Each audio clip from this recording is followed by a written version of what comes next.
জুলাই আন্দোলনে পুলিশের গুলিতে চোখে জখম, কর্নিয়ার ছিদ্র ও রেটিনায় আঘাতপ্রাপ্ত শত শত আন্দোলনকারীর তথ্য গোপন করে চিকিৎসা দিতে হয়েছে তাদের নিরাপত্তার স্বার্থে।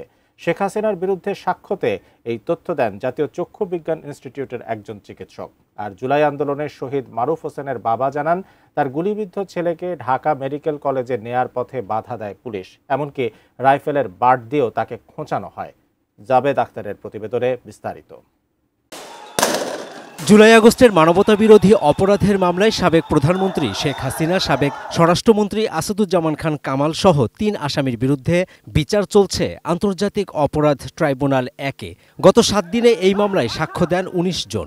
রাজশাহী হওয়া সাবেক আইজিপি চৌধুরী আবদুল্লাহ আল মামুনের উপস্থিতিতে সোমবার ৮ম দিনে সাক্ষ্য দেন আরও ৫ জন।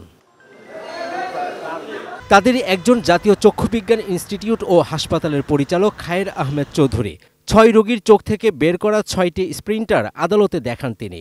একই হাসপাতালের সহকারী অধ্যাপক জাকিয়া সুলতানা নীলা তার সাক্ষ্যে জানান, ভর্তি থাকা ৮৬৪ জন রোগীর মধ্যে ৪৯৩ জনের এক চোখ নষ্ট হয়েছে।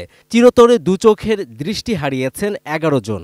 এবং উনি ওনার সাক্ষ্যে চোখ হারা যে আহত ব্যক্তিরা ছিল, যারা অধিকাংশই পিলেট এবং বুলেট বিদ্ধ ছিল, তাদের যে চেহারার বিভৎসতা তার বর্ণনা দিয়েছেন।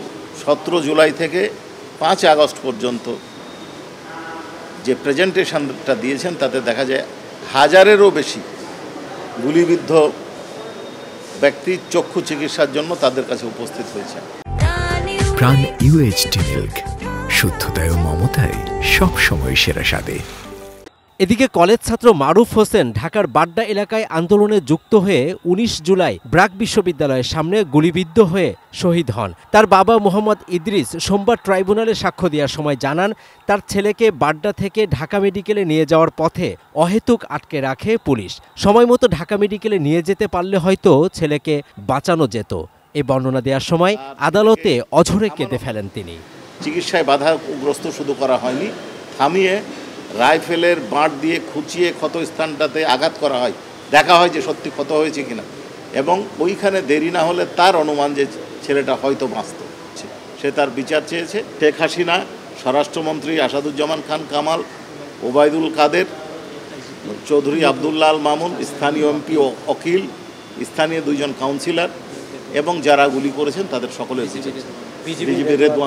এছাড়া সোমবার কুমিল্লায় শহীদ হওয়া আব্দুর রাজ্জাক রুবেলের মা হোসনে আরা ও লক্ষ্মীপুরে জুলাই আন্দোলনে আহত আমেনা আক্তার সাক্ষ্য দেন। আপনারা জানতে পারবেন যে কার কার বিরুদ্ধে কি কি। Javed Akhtar, ATN news, Dhaka.